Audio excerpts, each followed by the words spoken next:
Okay, so obviously, as you can tell, I'm still in Fort Wayne. I'm still very much in Fort Wayne. I'm still definitely not in Atlanta.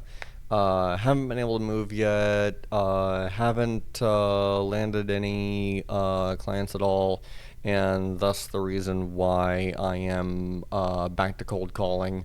Getting the door slammed in my face, getting rejected so much, it did a number on me. It absolutely did. It's not fun, not fun at all. This part of being an entrepreneur really sucks shit. It's easier for me to do this than what it is for me to work a manual labor job, be in a factory, whatever. It's still easier for me to justify this as working for myself rather than filling out 1,000 applications a day through Indeed or Monster or whatever, and having some sort of an AI bot look at my application and reject me before it even reaches business at all. Which I'm not the only one that's fallen victim to that. From what I understand, a lot of people are finding this out, and it's an ever growing problem, which is why I'm opting to just cold call businesses, knowing that simultaneously there's a lot of people that just don't answer their phones if it's an unknown number, because even I'm getting potential spam calls marked as potential spam, even though they are 260 numbers, being my local area code, because of the fact that scammers have found ways to spoof their numbers so well that they're able to get through, not just with me having a Pixel phone and it having local security in the phone itself, in the phones themselves, that are able to detect if it's a spam call or not with an amount of accuracy. But also, I'm on Verizon postpaid, which they have their own layer of protection to against scam callers. But I still wind up getting the occasional scam call, and yeah, answering those calls just allows the floodgates to keep on coming in, which is why I'm also recording my phone calls. Now, it doesn't always work sometimes, right? The call recording feature audibly on my Pixel doesn't always work. Sometimes it does fail, and I don't know why. Uh, but also, if I've noticed through editing through DaVinci Resolve that, me holding my phone up to the microphone in the way that I do, it because of the fact that it's coming through my pod mic instead of my phone microphone. At least my voice is more clear, but at the same time, I want to make sure that the other person's voice is coming in clear, regardless of what I'm doing with the phone. If I'm putting it, if I've got it right here, you're going to be able to hear this. If I've got it down here because, I need to set it down or something like that, well, now you're not going to be able to hear, which is why I like being able to record the calls. Plus, how many businesses so far have I called, and there are even more, that blatantly tell you that the call is being recorded for training purposes. What kind of training are we talking about here? Are we really talking about, an HR class on, oh, well, Susan over here answered this call and this is how this went. Click and play the audio clip for the whole class or whatever like that. What could Susan have done better? What could you have done better than Susan or differently or da da da da da? They're not doing that.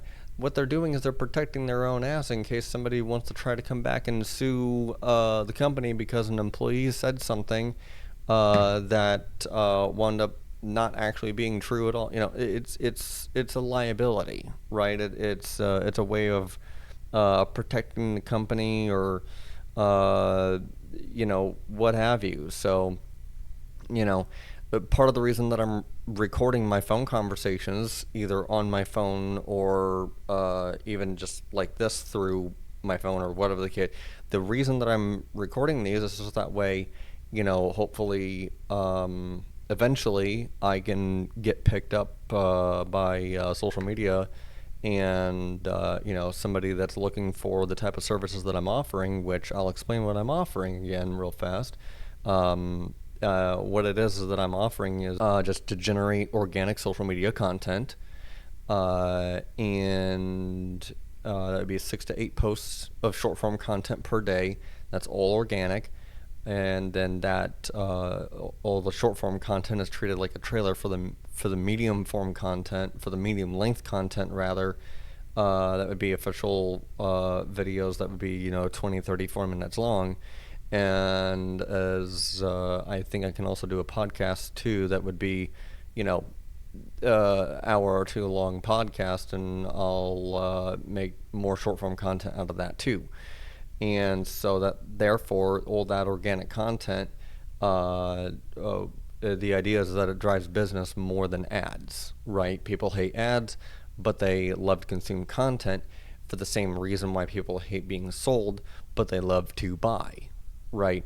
So that's what I'm offering, and it's a completely different way to go about doing business, and that is to change up how businesses are running in Fort Wayne, especially being a very mid-sized town, awkwardly medium-sized city. I've heard it be said that Fort Wayne is basically just one big hick town.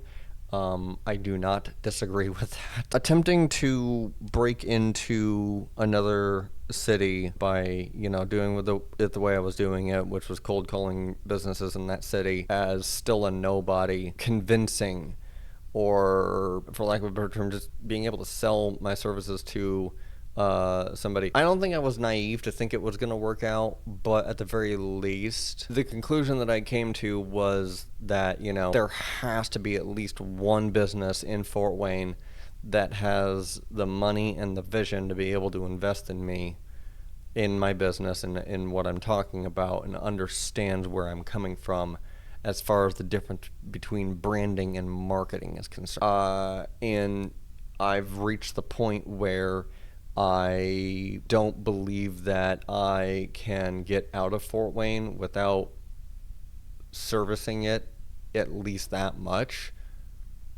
despite me wanting to not be here anymore, which means that basically I'm having to take a step back and say, okay, I've got to service the city that I'm in right now. There's nothing wrong with that, and I'm not meaning to be down on Fort Wayne that much. It's just a hard pill to swallow. Being effectively rejected as much as what I have been by the city that I grew up in has been extremely difficult.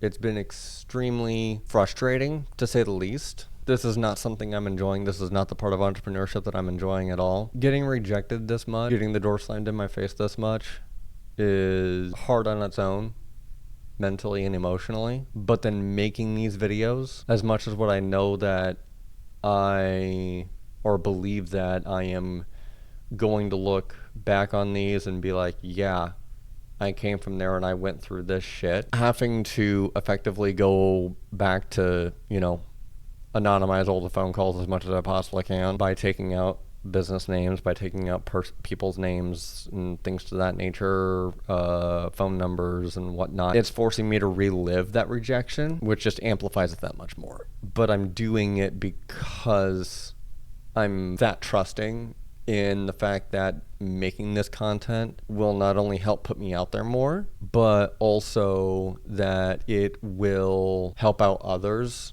that are in at least a similar situation to me. And at the end of the day, I enjoy handing down knowledge. I enjoy passing down knowledge and experience and everything like that, which is part of the reason why I'm even doing this talking head video right now. This is just part of the journey, at least right now. It's the part of the journey that sucks the most. Maybe I'll look back on this someday and say, yeah, even if this was harsh, I had it easy. You know, the whole more money, more problems thing idea, maybe that will come into place. In a way, I kind of hope it doesn't, and in another way, I kind of hope it does. But right now, this sucks. It sucks. It straight up sucks.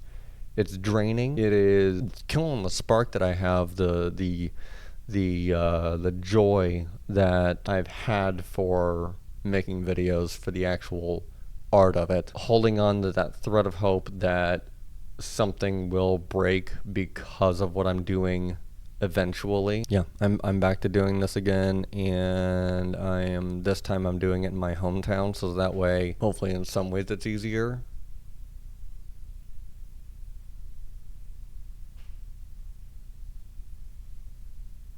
I don't know.